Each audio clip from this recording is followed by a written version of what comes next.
Welcome to Girls Gone Hallmark, a Hallmark review podcast. I'm Megan, and I'm a longtime Hallmark fan. I'm Wendy. I'm a former Hallmark hater. On today's episode, we're discussing Hope Valley, episode 7, which is currently available to stream on Hallmark Plus. We always tell you that we love your 5-star ratings and reviews, and our biggest fan down under, Shannon from Australia, left a review on Apple Podcasts Australia. Well, that's exciting. Which, by the way, like, we have to change our location. Like, if I go to Apple Podcasts, it's Apple Podcasts US. So you have to change your location to see the reviews from other countries. Wait, did you look at other countries to see if we had other reviews? There's other ratings. I'm not sure that I've seen a review from another country. So if you are an international listener, leave a written review and then let me know, because there's a lot of countries. So there's not like a good way. Really? There's not a good way unless I like type in literally every single country code to see where those reviews are coming from. Like, there's no aggregated way to see, like, here's all of your reviews. Time out, though. I do know that we get most of our downloads from the US, and then Canada follows after that. So I think there's a couple Canadian ones. But also there's like a bad one in Canada. If you're in Canada, could you help us out and try and bump that bad review out of the way? That'd be great. A recent bad review? No, it's old, but there's not a lot of Canadian reviews. Oh, I see. Yeah. We only have 2 actual written reviews in Canada, and one of them's 2 stars, and it's titled So Much Screaming. I mean, this is from 2023. Oh, that's old. Yeah. It's old, but it still stings. And it still shows up. So if you are a Canadian listener that has not left a written review, just help the algorithm out. Get that out of the top 2, please. So much screaming. We should put that like on our website. Okay, what does Shannon have to say? Shannon left a 5-star review titled Love My GGH Ladies, and she says, I've said it before and I'm saying it again. I must have been living under a rock to not know podcasts about Hallmark existed. I came across a few, but they weren't my vibe. And that's when I found GGH and I was sold. It's truly like chatting with your girlfriends about one of the best topics in the world, Hallmark movies and shows. Wendy and Megan have great banter and chemistry in their friendship, and this is always a joy to listen coming through in their podcasts. I love to feel heard with my views or responses too. It's great the way they include their listeners. I've been spreading the word to get more Aussies listening. Do yourself a favor and tune in. You can thank me later. I always get so excited to see there's a new episode to listen to. Keep them coming, ladies. I love that. Isn't that great? Yes. And she commented on something on Facebook, and I was like, thank you for your nice review. And she said, I meant every word. So I love it. Love it. Yes. Thank you. Thank you. That just makes that just some nice words of affirmation really can turn your day around, don't you think? Absolutely. Absolutely. So let's kick off our Hope Valley discussion with a synopsis. A young fugitive holds Rebecca and Tom hostage. Olivia teaches Alexander how to fish. Hattie becomes a support to Rachel through motherhood. Hey, Wendy, what is your first impression of episode 7 of Hope Valley? First of all, the episode's called Desperado, and I only hear that Eagles song every time I see it. Every time I see it. But my first impression is this.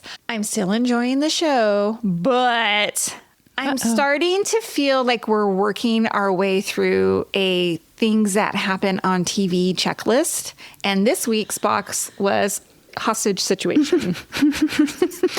That's so interesting. That's your take on this episode. Well, I feel like this is... Can you hear the saw? Sorry. I kind of feel like, if you listen to Patreon, if you listen to our Pop Culture Club, you know that I'm in a rewatch of Beverly Hills 90210. Oh, I have a 90210 reference in this episode. Fabulous.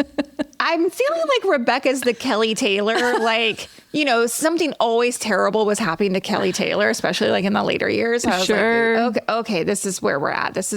And that's what made me start thinking like, oh, there's like a checklist of when TV writers are like, okay, what are we going to do this week? We need intrigue in the penultimate episode. Is it going to be a fire? Is it going to be a hostage situation? Exactly. Tell me your first impression.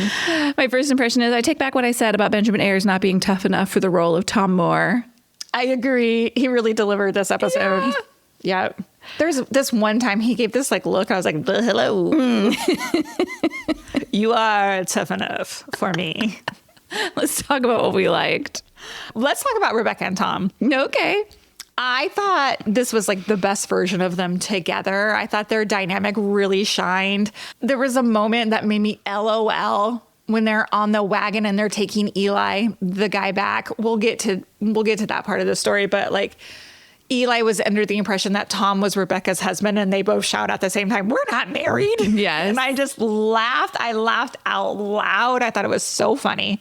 But I thought, there was this like fun dance. Tom is all action. We're going to take him down. We're going to get you out of here. And Rebecca is all empathy, right? She's like, he's a kid. We need to help him. And instead of like one being right over the other, they do meet in the middle. Like they have a nice like compromise of like, they weren't tussling about who has the biggest D between them. Yes. And it's Rebecca. And it's Rebecca. Exactly. Look, I love this storyline too. I actually like the Eli storyline, but I like it because it sets us up to have these moments with Tom and Rebecca. We get to see Tom ride for Rebecca and saying that there were some great moments. He says he would absolutely lie to Eli, but he would never lie to her, and that he would trust her with his own life. And that wagon scene that you talked about, Eli says, you two have an understanding of each other's minds like married people do, which I thought was a nice recognition of what's happening here. But this is my 90210 reference. Please tell me, when Tom arrives back at the ranch and he notices Rebecca's wagon is still there outside of his house, and he goes to the door, tell me the moment in 90210 that reminded you of, please. What comes to mind is, unfortunately, when Kelly was being sexually assaulted and I think Steve and Dylan busted down the door and he's like, that's the woman I love. That's interesting. The moment for me was when Donna says, everything's okay, Dave. Oh, yes. Yes. Because she gave that little sleight of hand with the bloody finger. Yes. The big eyes, like things are not good. Yes, you're right. Yes. Like when you're being held hostage and you got to communicate some sort of signal without giving away everything. Exactly. I thought that scene was really good with Rebecca. Like she played it really well, like the bloody fingers and the, and they were like apples. Like they were having this. I just thought it was funny. I was like, where are we going with the apples? Okay. Oh, right. We're moving. Like he was like, you could see him figuring it out in real time. Yeah. I don't know. It was great. That was a great scene. You're funny. Dave, everything's okay, Dave. I think about that all the time. My second favorite storyline of this episode is the Hattie and Rachel B storyline. Yes. I love when we get a reality, especially a reality of motherhood storyline. And I think it's important for us to see Rachel struggling, not only because babies are hard, but life on the frontier is hard. I can't even imagine. You don't have any modern day conveniences to take care of this baby. I mean, the girl doesn't have a bouncy seat. She carries this baby around in a sling 24/7. And I just get that when she was crying, she was just overwhelmed. Yeah. You remember that feeling of being touched out and overwhelmed and nothing you will do will make this baby happy and need a minute. And Hattie, once again, is the all-star. She steps in with her words of wisdom. And of course, this helps Hattie come to terms with what she's dealing with. Olivia giving her wings. It's a real sunrise, sunset kind of moment here. Yeah. I liked all of it. I want to give a shout out to Maitreya Scarwinner. When she's crying, I was like, oh, that feels very real. Like she just had like, no offense, like an ugly kind of cry. And I was like, but I felt so believable and relatable as like a very tired new mom who's just surviving. I thought it was really good. And all those scenes were probably I feel like this is probably one of those storylines that feels the most real. And maybe that's just from my perspective as a mom. Well, it's timeless, right? Like, yes, they're on the frontier, but this is, a lot of the struggles they're facing are not modern day struggles, but this very much is. Yeah. You know how we talked about on our episode of The Way Home, I think it was episode 1, and we were talking how great Del's, speech was about like loving hard and letting go. I felt the same way when Hattie was talking about like roots and wings. I was like, I got to write that down because if I'm going to give a little speech at my daughter's graduation, roots and wings, like that's beautiful. It is. Right? It's beautiful. It's the same sentiment of loving hard and letting go. There's something about Hope Valley and The Way Home right now that is just like sticking it to this mom who's got a daughter graduating high school and who's leaving, I'm like, what is going on right now? Like, I know. Why all the entertainment I'm consuming is... Do not do a Gilmore Girls rewatch, I beg you. My daughter and I hit the series finale. And I love that episode. To me, that's the true finale. A Year in the Life doesn't exist. And I just sobbed all the way through. There's so many great moments. And my daughter goes, should we rewatch this when I leave for college? And I was like, no. Seriously. That's like a yearly rewatch for me. And I'm like, don't do it. I'm just going to hold on. Okay. What else? I really liked the theme of this episode. For me, there was like law versus instinct versus survival. And, Eli's not a bad person. He's just someone trying to survive. Mm-hmm. And I love that Rebecca leans towards that compassion because she understands it, right? She's just trying to survive as well. And then we have Tom, who leans towards like instinct and loyalty. And then we have Alex, who represents the law. So we have this little triangle of, Who's Alex? Alexander, the constable. Oh. Did I just call him Alex? Yes. Like we're best friends? Yeah, Alexander. I was like, who's that? That's funny. Anyway, I thought, it's an interesting layer they have to the show because, the law is so new for them out there. They've been doing like instinct and survival for a long time, but now with the introduction of law, like how it comes into play, I think it's really interesting. It almost makes me want to rewatch Little House on the Prairie because was there a law element in Little House on the Prairie? Do you remember? I don't remember, but that show is coming back this summer, so I know. I'm really see how that goes. I'm dying to watch it. I am dying to watch it. The Olivia Alexander storyline. Boring. Sorry. Yeah, I don't have a lot to say about it, except I'm curious more in relation to what was going on with Hattie and Olivia getting into the University of Ontario or wherever she's going. She's headed to Toronto potentially. Mm-hmm. I'm curious what this means for Olivia next season, especially since we've set up this love triangle with Clayton and Constable Vaughn. And she ain't going anywhere. I mean, it doesn't make sense that she would be. And she kind of makes a comment like, oh, I'm liking the frontier more and more lately. And I don't think she'll leave. It doesn't make any sense for her to leave, but they have set up a little bit of a question mark there. Well, let me tell you, actually, I'm going to put it in my Did You See That? So we're going to come back to that. Let me just put a note here so I remember to talk about it. Okay, let's talk about Mr. Maxwell storyline. Oh, yeah, he's in my wishes. Oh, okay. Well, it's a part of my like, but I do have it in my wishes as well. The arrival of Mr. Maxwell. I mean, we get a little bit of intrigue here. It's giving slightly corny, especially like because they're trying to make him like this big fish out of water here. Yes. Right? Is he supposed to be British or like where's he from? All of these questions. He's obviously suspicious. He's asking Hattie about the gold that she keeps and how much comes through the trading post. He's lurking around at night. He's inserting himself into a lot of things. He's at Rebecca's. And part of me, I didn't even realize to the very end. I was like, oh, wait a minute. Is he tied to Rebecca? Like, is he looking for Rebecca? Was he hired by her husband's family? Or is he just here running his own scam? Is he stealing from the other prospectors? Yeah, what's happening? I don't know why.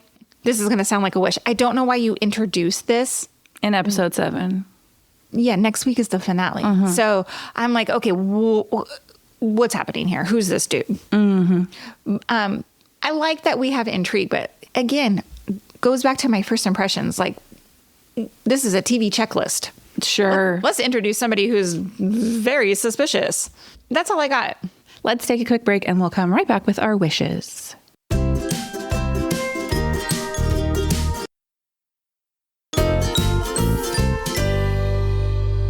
We're going to talk wishes, and just to piggyback on your Mr. Maxwell comment, I have two big wishes in this episode, and Mr. Maxwell, my wish says, what the hell is up with Mr. Maxwell? And honestly, how did this Englishman make it all the way to the frontier? And as we were sitting here talking, I'm thinking, is that accent fake?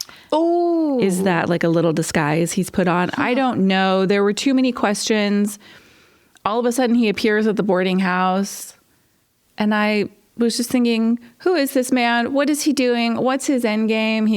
They set up that Pete has lost his gold, but Pete's a drunk, so maybe Pete, I don't know. What's going on here? I don't know. To me, I was like, too many questions, not enough answers about what's happening here.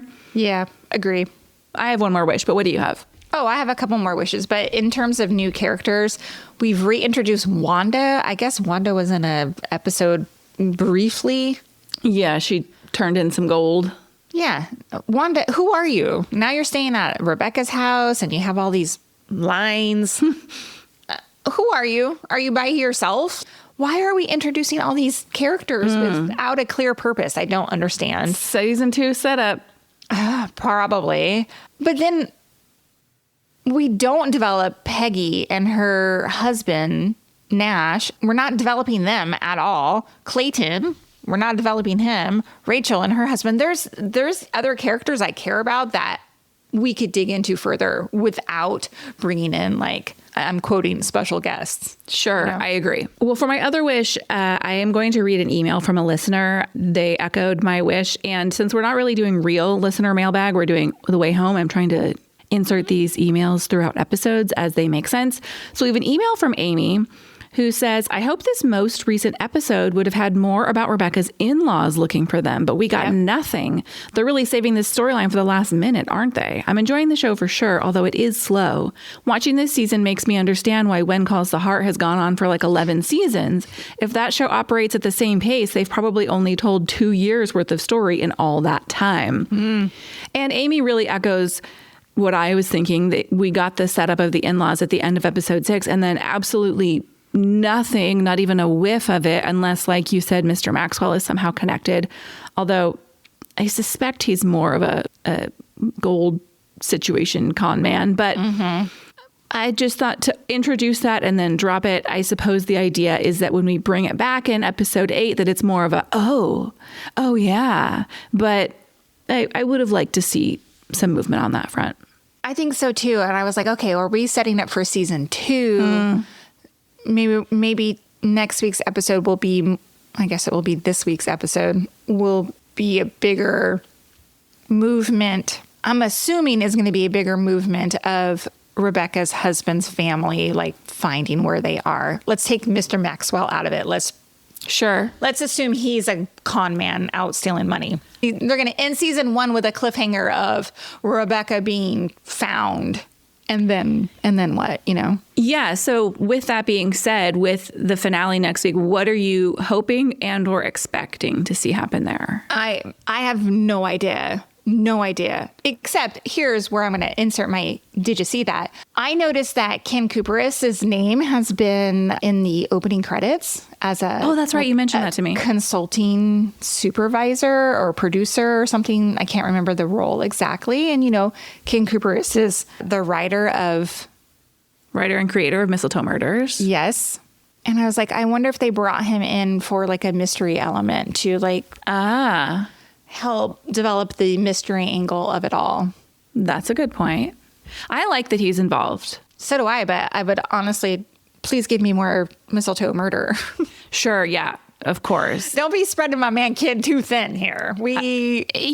Fortunately, it has been renewed for a season 3, so. I know, but I would also like the spinoff with Violet, so. Oh, yeah. Anyway. Yeah. Back to my wishes, and this is one I talk about every week, and it still continues, is that Rebecca knows everything, and it has to do when she is sawing off the cast. Oh my gosh. On Cash. I'm like, and then she's looking at his leg, and she's like, it's great. She's like touching his leg.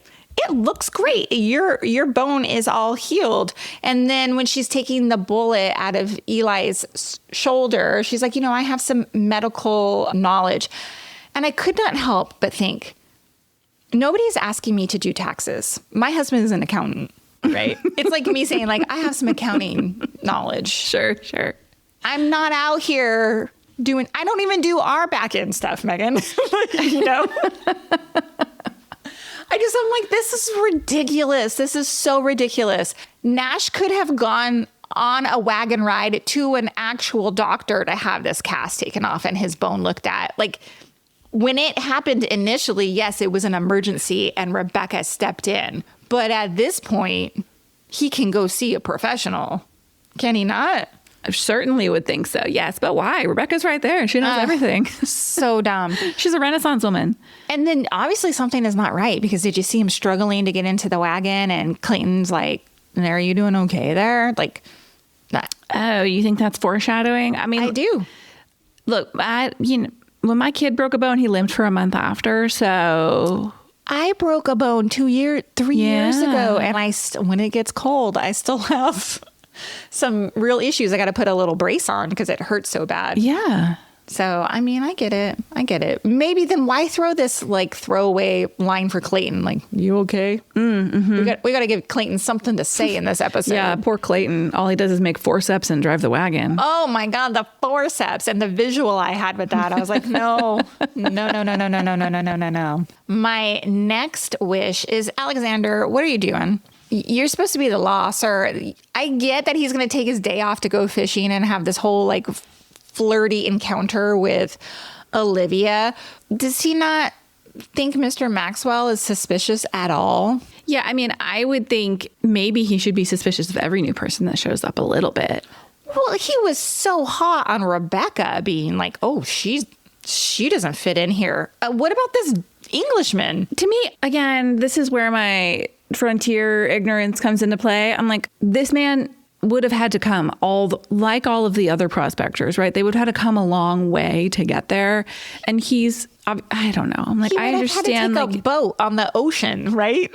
We at this time were not all that far removed from being British, but it seems like, yes, if he still has his accent, he wasn't raised here. Mm-hmm. So, yeah, I don't know. What's going on here? I like your theory that it might be put on. Yeah, I do too. Especially because he's like, when he said the bangers, when he was asking for the sauce. Oh, yeah. Like, I like that theory. I like that theory a lot. My last wish, it has to go back to the hostage storyline. Mm-hmm. Again, I feel like it's classic insert danger here. I think I would have preferred some more organic conflict in the town rather than these like one-off storylines. Yeah. Like, I don't even mind the story of like Eli coming through their town, but it didn't have to make it dangerous. I don't know. I just thought it was dumb. I didn't mind it at all. I liked it. I liked our little Eli intrigue. Did you like the talk about D-swinging between the ranchers? Yeah, the two ranchers. Yeah. Get off my land. Yeah. I kind of did when he swaggers out of that house with his rifle. Dude, the rifle. Mm-hmm. I was like, damn, we're not playing here. Mm-hmm. Okay. Yeah, no, Benjamin Ayres was really doing it for me as Tom Moore in this episode. Mm-hmm. So I take back what I said a couple episodes ago about maybe this is a miscast. I enjoy Benjamin Ayres a lot. So sure. He's working for me. He's selling it. Are you ready to talk? Did you see that? Yeah, and I kind of already talked about it. Most of the things, the sign off the cast, the bloody hands. Oh, I have two more. I do love when Tom backs Rebecca publicly in front of Cal, when Cal tries to undermine Rebecca. Like, I guess, yeah, he's like, oh, you're gonna let this woman talk for you? And Tom's like, she speaks for herself. I love that. Yeah. I love that. My next, did you see that? Okay, the title of the show is Hope Valley 1874. Are we going to be stuck in 1874 forever? Yeah. Good question. How are they going to get away from this? Good question. What are they going to do here? I don't know. Good question. They're not going to change a title every year. We're not going to be stuck in 1874 forever, what are they going to do? Great question. Do you know if it's been renewed yet for season 2? I have not heard. So for my Did You See That? That's What She Said jokes in this episode, when they're fishing, Alexander says, am I holding it right? And then later Olivia says, that's a big one. And I'm sorry to anyone who is more mature than I am, who is listening to this. And finally, a email we got from Marcia. Marcia says, did you mention Bethany Joy Lenz sings the song in the opening credits? We did. We talked about that in episode 1, but if anybody missed that, she does. Once again, I find the tone of the song incongruous with the content of the show. I don't care. I love it. I do. I let it play. Me too. I sing along with it. And I found myself this morning. In the valley. Right? It's a catchy tune. It is. It is. I like it too. I was singing it this morning. I'm going to need some hope in this valley though. And Marcia says, I usually fast forward past the intro of most streaming shows, but the tune is quite good and I enjoy listening to it. So a little shout out for Bethany Joy Lenz there. I wish there was, I wonder if there's a longer version of it. And is it available? We'll look and we'll put it in the show notes if there is. For sure. Hey, thanks for listening to this episode of Girls Gone Hallmark. You heard our plea for your 5-star ratings and reviews, regardless of what country you live in. We'd love to hear from you. We'll be back next time with more reviews. Goodbye.